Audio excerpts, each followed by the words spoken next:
ఎవ్వర్ని పిలిచినా ఇక్కడి నుంచి ఏ వస్తువు తీసుకెళ్లలేరు. ఓహో, అక్కగారి బ్రతుకు తెరువు పోతుందని చెల్లెలి గారి ఆరాటమేమో. పిచ్చి పిచ్చిగా వాగావంటే పళ్ళు రాల్తాయి. స్వర్ణ, నువ్వు ఆగు. సో కాస్త టైం ఇవ్వండి. సో మాక్సిమం టైం ఇచ్చాం, ఇంకా టైం ఇవ్వడం కుదరదు.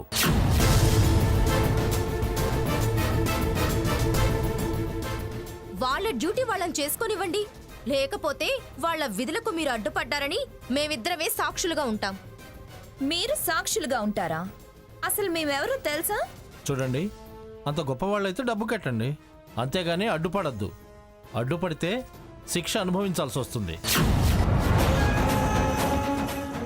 పార్లర్ గుడ్ విల్ బజార్ పాలవుతుంది, బోర్డు తిరగబడుతుంది. ఏయ్, మీరు సైలెంట్ గా ఉండలేరా? సో ఇప్పటికిప్పుడు డబ్బు కట్టమంటే ఎలా సార్? నోటీసులు లెక్క చేయకుండా అప్పుడు ఇప్పుడు అంటారేంటండి? వీళ్లతో ఆర్గ్యుమెంట్ ఏంటి సార్? టైంకి కట్టవలసిన బాధ్యత వీళ్ళది. అది వదిలేసి ఇప్పుడు అలా ఇలా అంటే ఎలా? మీరు బ్యాంకు ఫోన్ చేసి వెహికల్ అరేంజ్ చేయమనండి, ఈ సామాన్ అంతా తీసుకెళ్దాం. పిలవండి పిలవండి, మేం కూడా హెల్ప్ చేస్తాం.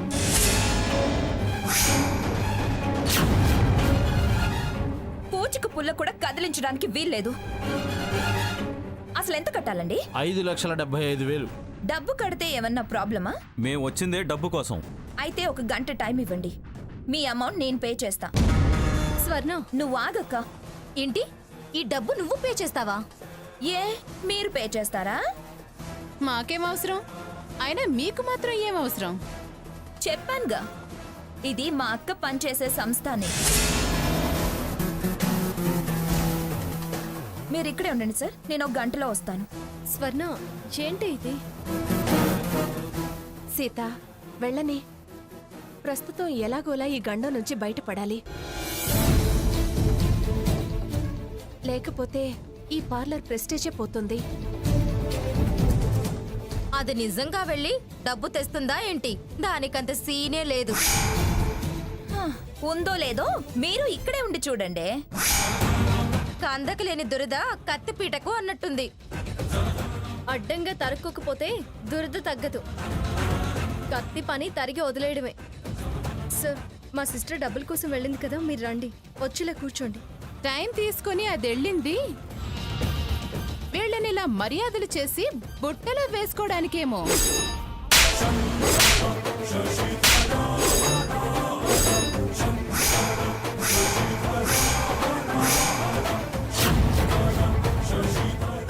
బుట్టల్లో తట్టల్లో వేసుకునే బుద్ధులు మీవే. నాకు, నా చెల్లెలికి, మా ఓనర్కి అలాంటి కర్మేం పట్టలేదు. కొండవతలకి మమ్మల్ని పంపి దువ్వటం మొదలు పెడతావా? అది మమ్మల్ని ఉండమంది. అది తెచ్చేదెంతో కట్టేదెంతో చూశాకే మేము వెళ్ళేది ఇక్కడి నుంచి. ఏంటి సార్, రివర్స్ అయితే సాక్షులుగా మమ్మల్ని ఉండమంటారా లేదా వెళ్ళమంటారా? ఉండండి, ఉండటమే మంచిది. సార్, ముందు మీరు కూర్చోండి. ఓకే. రండి.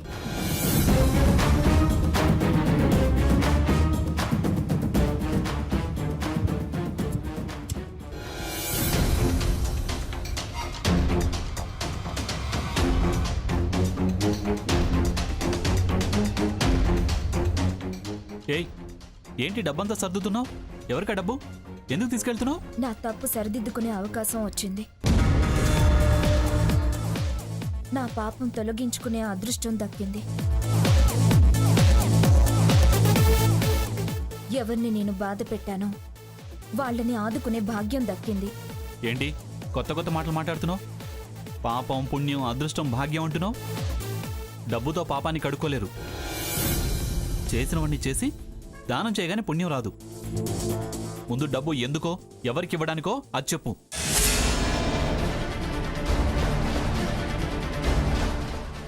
ఏమిట్రా, ఏం జరిగింది? ఎందుకు దాని మీద అరుస్తున్నావు?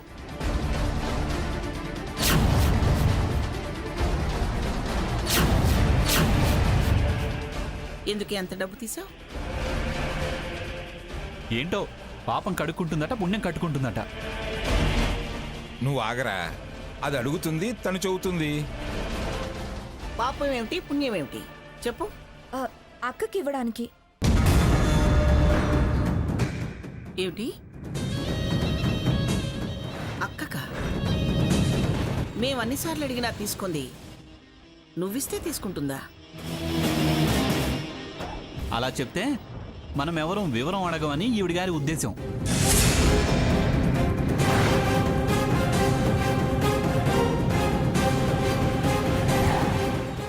అబద్ధం చెప్పాల్సిన కర్మ నాకేం పట్టలేదు. చూడమ్మా, నీ దగ్గర డబ్బు తీసుకొని వాళ్ళేం ఆత్మాభిమానం తగ్గించుకోరు. సీత వాళ్ళు నిజంగా డబ్బు తీసుకునే పరిస్థితి వస్తే నువ్వు తీసుకెళ్ళివ్వాల్సిన అవసరమే ఉంది. వాళ్ళ హక్కుల్ని వాళ్ళు వినియోగించుకోవచ్చు కదా. ఏ క్లబ్కో పబ్కో తగలేయడానికి తీసుకెళ్తూ మనకి కథలు చెప్తోంది, కథలు. నువ్వు ఆగరా సాకేత్, చెప్పవే, నువ్వు చెప్పు. నిజంగా సీతకి ఇవ్వటానికే తీసుకెళ్తున్నావా? అవునమ్మమ్మా, అసలేం జరిగిందంటే ఎన్నో నెలల ఇన్స్టాల్మెంట్స్ కట్టలేదు. కాస్త బిజినెస్ డల్ గా ఉంది సార్. ఇలాంటి పొగరబోతు వాళ్ళకి ఇలా జరగాల్సిందేనే. మీరు బ్యాంకు ఫోన్ చేసి వెహికల్ అరేంజ్ చేయమనండి, ఈ సామాన్ అంతా తీసుకెళ్దాం. అయితే 1 గంట టైం ఇవ్వండి, మీ అమౌంట్ నేను పే చేస్తా. అందుకే ఈ డబ్బు తీసుకెళ్తున్నాను. తీసుకెళ్ళి ఆ బ్యాంక్ వాళ్ళ మొహాన్ని కొట్టి అక్కకి హెల్ప్ చేద్దాం అనుకున్నా. నా మార్పును అర్థం చేసుకోకుండా బావ నన్ను ఇంకా పాత స్వర్ణనే అనుకొని మాట్లాడుతున్నాడు. వాడు మాట్లాడటం అటుంచు. అసలు ప్రాబ్లం పార్లర్ ఓనర్ది. బ్యాంకు వాళ్ళకి నువ్వెందుకు డబ్బులు ఇవ్వడం? పైగా సీతకిస్తున్నాను అంటావేమిటే? ఏదో అల్లింది. బ్యూటీ పార్లర్ అవసరం ఈవిడి గారికే కదా, అందుకే ఇస్తోందేమో. స్వర్ణ, నీ స్టోరీలు నమ్మేంత పిచ్చివాళ్ళం కాదు. అసలు నువ్వు చెప్పేది నిజమో అబద్ధమో ఎవరికి తెలుసు? ఒరేయ్, ఒకవేళ అబద్ధం అయితే తర్వాతైనా నిజం తెలియదా ఏమిటి?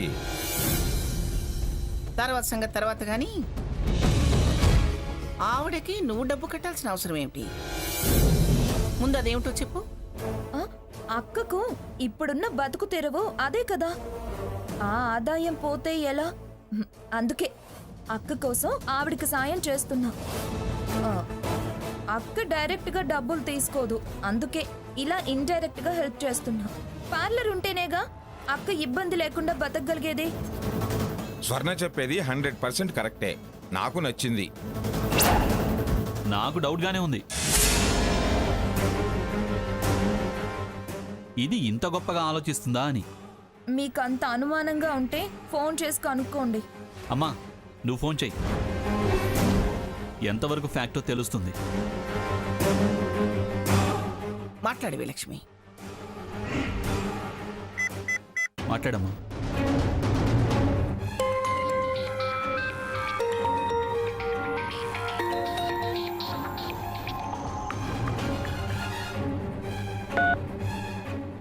హలో.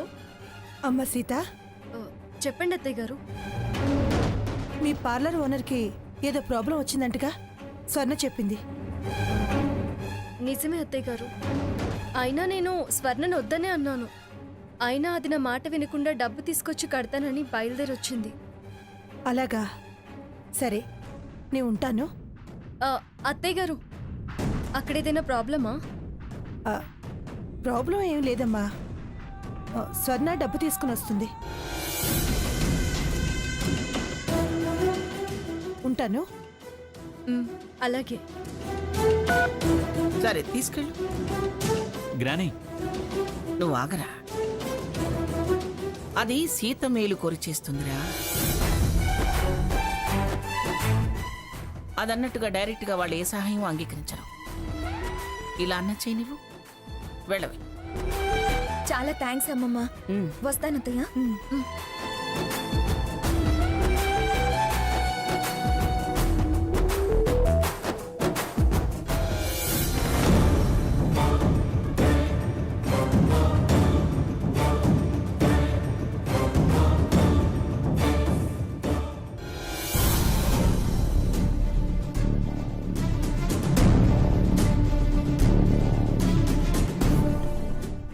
నెలలో వస్తా డబ్బు మొహాన కొడతా అన్నంత తేలిక కాదు ఆ ఇంటి నుంచి స్వర్ణ డబ్బులు తీసుకొని రావడం.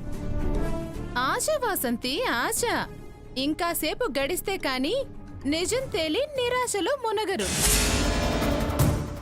కన్యాకుమారి పార్లర్ అంటే నెంబర్ 1 ఇన్ వైజాగ్ కదా. మాలాంటి వాళ్ళకి ఎంట్రీ లేదని తెగ టెంపర్ పోయింది. ఇప్పుడు పార్లర్ తలుపులే మూతపడుతున్నాయి. ఓనర్కి నో ఎంట్రీ. ఏయ్, మీరు బాగుడు ఆపుతారా లేకపోతే హీటర్తో బాతులు పెట్టమంటారా?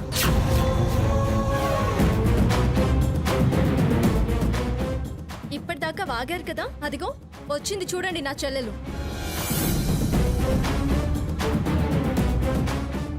రావడం వరకైతే ఓకే, తెచ్చిందో లేదో కదా.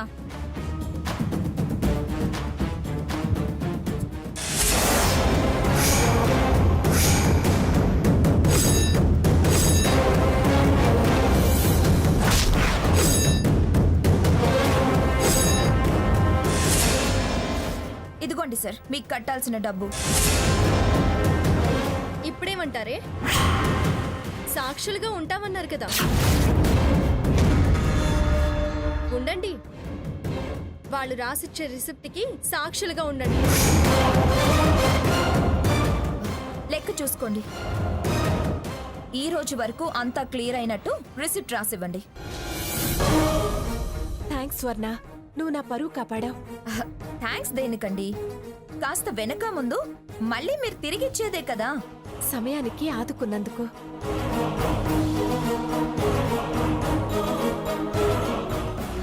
ఇదిగోండి మీ రిసిప్ట్. చూడండి, మీరు బ్యాంక్ వచ్చి క్లియరెన్స్ ఫైల్ తెచ్చుకోండి. అలాగే సార్. మనం వెళ్దాం పదండి. చాలా డేర్ చేసింది స్వర్ణ. దానంగా ఇచ్చావా రుణంగా ఇచ్చావా? అదెలా ఇస్తే మీకెందుకే? జస్ట్ తెలుసుకుందామని. దానం అయితే పబ్లిసిటీ ఇద్దామని. నేనేమి దాన ధర్మాలు తీసుకునేదాన్ని కాదు. నాకిచ్చిన డబ్బుకి ప్రామిసరీ నోట్ రాసిస్తాను. నేను మీకు ఈ హెల్ప్ చేసింది మా అక్కయ్య కోసం. మీరు ఏది రాసిచ్చినా మా అక్కయ్య పేరున రాసివ్వండి. నా పేరునా? అదేంటే నా పేరు మీద రాయడం ఏంటి? నా పేరు మీద ప్రామిసరీ నోట్ రాయడానికి అంటే దానంగా వదిలేయమని అర్థం. ఏయ్, వాళ్ళు మీలా అప్పనంగా తినాలని చూసేవాళ్ళు కాదు. నా పేరున వద్దు అనడంలో అర్థమేంటో? స్వర్ణ, నీ పేరునే రాసిస్తాను. అలా కాదు కానీ మీరు ఓ సాయం చేయండి. ఇప్పుడు నువ్వు చేసిన సాయానికి నేను ఏ పనైనా ఆనందంగా చేస్తాను. అది సాయం అనుకోను, నా ధర్మం అనుకుంటాను. చెప్పు, ఏం చేయమంటావు? మా అక్క రేపు తయారు చేయబోయే హెర్బల్ ప్రోడక్ట్కి ఎక్కడో అక్కడ షోరూమ్ తీసుకొని ఎగ్జిబిట్ చేయాలి కదా. సో ఆ షోరూమ్కి మీ పార్లర్లో ప్లేస్ ఇస్తున్నట్టు ప్రామిసరీ నోట్లో రాసివ్వండి.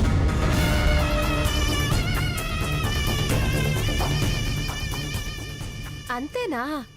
చాలా ఆనందంగా రాసిస్తాను. అది నాకు దక్కిన అదృష్టంగా భావిస్తాను. సీత చెల్లెలుగా నువ్వు చేసిన సాయం ముందు ఇది చాలా చిన్నది.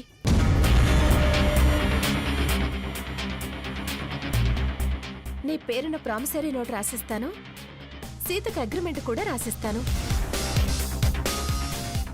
సీత ప్రొడక్ట్స్ నా పార్లర్లో ఫస్ట్ లాంచ్ అవడం వల్ల నా పార్లర్కి గుడ్ విల్ పెరుగుతుంది.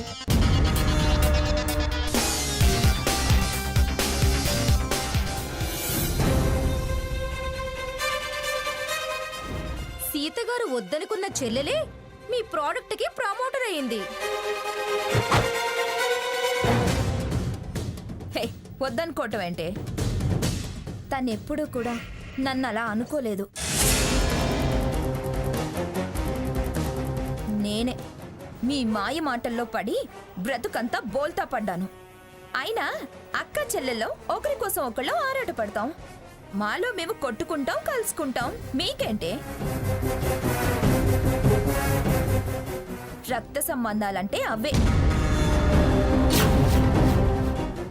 మీ మూలంగానే మా మధ్య గ్యాప్ వచ్చింది కానీ మాకు ఏమీ లేవు.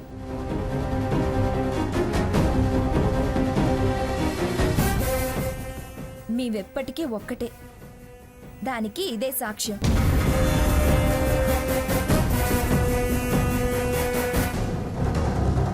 మీరే సాక్ష్యమే. వెళ్ళండి వెళ్ళండి, ముందు అవతలకు వెళ్ళండి. ఆహాహా అక్క మీద ఎంత ప్రేమ పొంగుకొచ్చిందో. ఏయ్, పొంగుకొచ్చిందో తన్నుకొచ్చిందో మీకు అనవసరం కానీ పొండే ఇక్కడ నుంచి. వెళ్ళండి. ఏయ్, పొండి. స్వర్ణ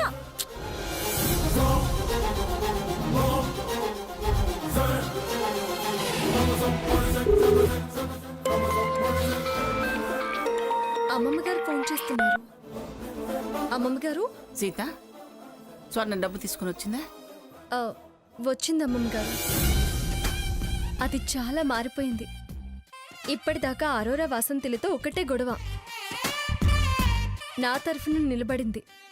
వాళ్ళనే నాన్న మాటలు అందింది. అలాగా, మొత్తానికి స్వర్ణం మారింది అంటావు. చాలా మారిపోయింది అమ్మమ్మ గారు. వాడు నువ్వు తెలివైన అమాయకులే. అదేంటమ్మమ్మ గారు? వాడు భోళశంకరుడు, నువ్వు పిచ్చి మా తల్లివి. అమ్మమ్మ గారు చూడు సీత, అది నిజంగా మారితే నీకన్నా నేనే ఎక్కువగా సంతోషిస్తాను. మనమంతగా అన్ని రకాలుగా చెప్పినా తలకెక్కించుకుంది సడన్ గా ఏ కారణం లేకుండా అది మారింది అంటే దాని వెనక ఏదో పెద్ద పథకం ఉందని నా అనుమానం. నిజమా? అవును, నా మనసు అదంతా అబద్ధమని హెచ్చరిస్తూనే ఉంది. అది అసలు పార్లర్కి ఎందుకు వచ్చిందంటావు? దానికన్నా ముందుగా తోలుబొమ్మలు ఎందుకు వచ్చుంటారంటావు? అది అసలు ఎందుకంత డబ్బు కట్టడానికి ముందుకొచ్చిందంటావు? ఇవన్నీ ప్రశ్నించుకోవాల్సిన ప్రశ్నలు కాబట్టి తేలిగ్గా నమ్మేయడం కాదు, కాస్త తెలివిగా కన్నేసి కనిపెట్టాల్సిన విషయాలు. అది నమ్మిస్తే మనం మోసపోకూడదు, దాంతో నమ్మినట్టే ఉండాలి. జాగ్రత్తగా దాన్ని గమనించు సీత. అలాగే అమ్మమ్మ గారు. జాగ్రత్త. ఏమాత్రం అది పసిగట్టినా జాగ్రత్త పడుతుంది, సరేనా? సరే అమ్మమ్మ గారు. ఉమ్.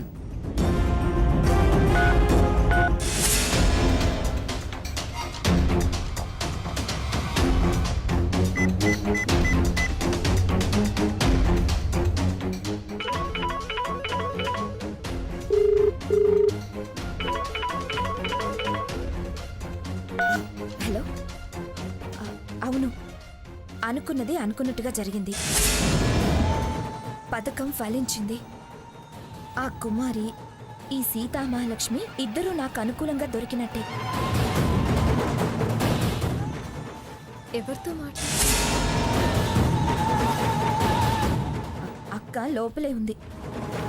అయినా అంతా వివరంగా మనం సాయంత్రం 4 గంటలకి బీచ్ హోటల్లో కలిసి మాట్లాడుకుందామంటే.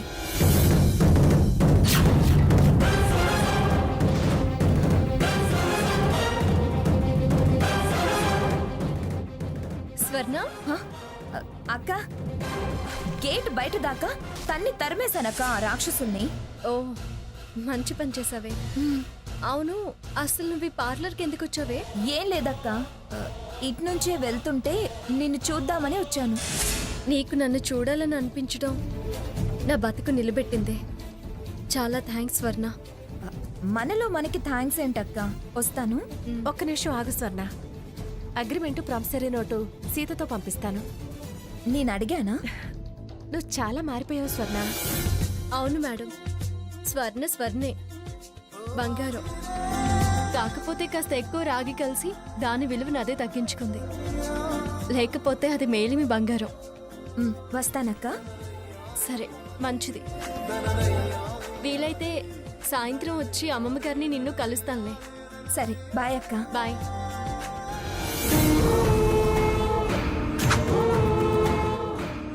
నాలుగు గంటలకి బీచ్ హోటల్లో కలుద్దాం.